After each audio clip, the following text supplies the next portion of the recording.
Hi, my name is Amanda Wong. I'm a current sophomore at UNC and I'm hoping to be a ULA for Chem 102.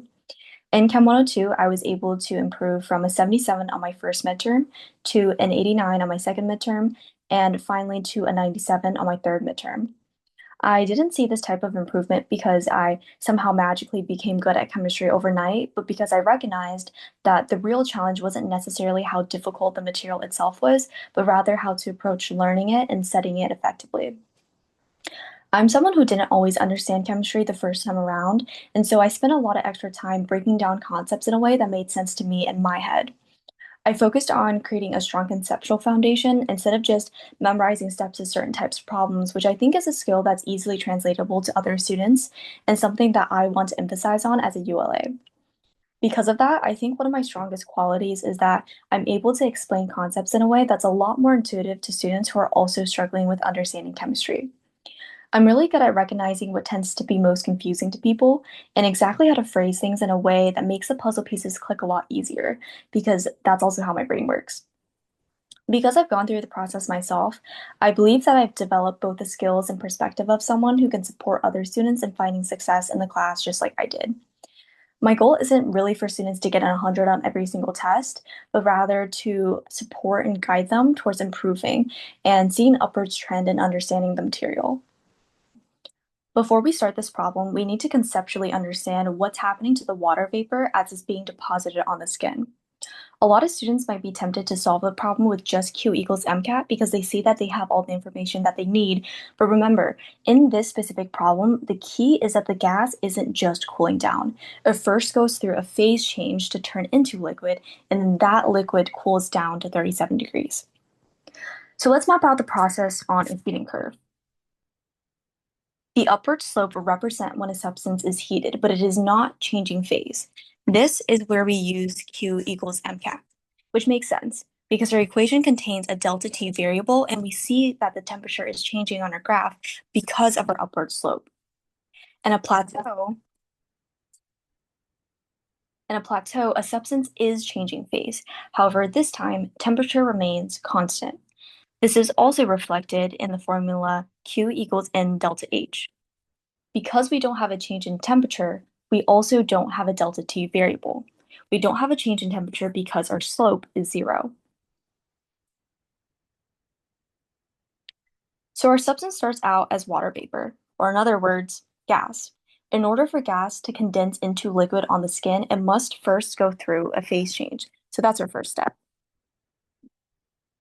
Remember, this is when temperature is constant. So we can use Q is equal to N delta H condensation.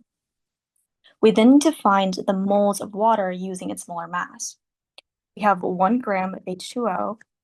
We know that 1 mole of H2O is the same thing as 18.16 grams of H2O. That gives us 0.0555 moles of H2O, which we can then plug into here. Our next step is to plug in delta H condensation. But wait, notice how we're only given delta H of vaporization. But that's okay, because we know that condensation is the reverse of evaporation. So for delta H condensation, we can simply take the negative of delta H vaporization. So now we have both of the factors that we need to solve for Q. So Q is equal to 0.0555 moles times negative 40800 joules per mole. Notice how I write out my units? It's always a good habit to do that, and it's also a good habit to convert all of your units into SI units. Then we get Q is equal to negative 2264.7 joules. This value that we get represents the heat that the water vapor releases when it turns into liquid. So here's our next step. Once our substance is in liquid form, the next step is that it will need to cool from 100 degrees to 37 degrees. In other words, we are in the slope part of the heating curve, and so we should use Q equals MCAT. All the values needed are given by the problem, so we can just directly solve for Q. This gives us a Q value of negative 264 joules. This number here represents the heat that liquid water releases when it cools on the person's skin. And remember, it stays liquid. We don't have a phase change here. Okay, but we're not done yet. To find what the problem is actually asking for, we need to add these Q's together because it's asking for the entire amount of heat released throughout this entire process. And the entire process comprises of a phase change and a temperature change.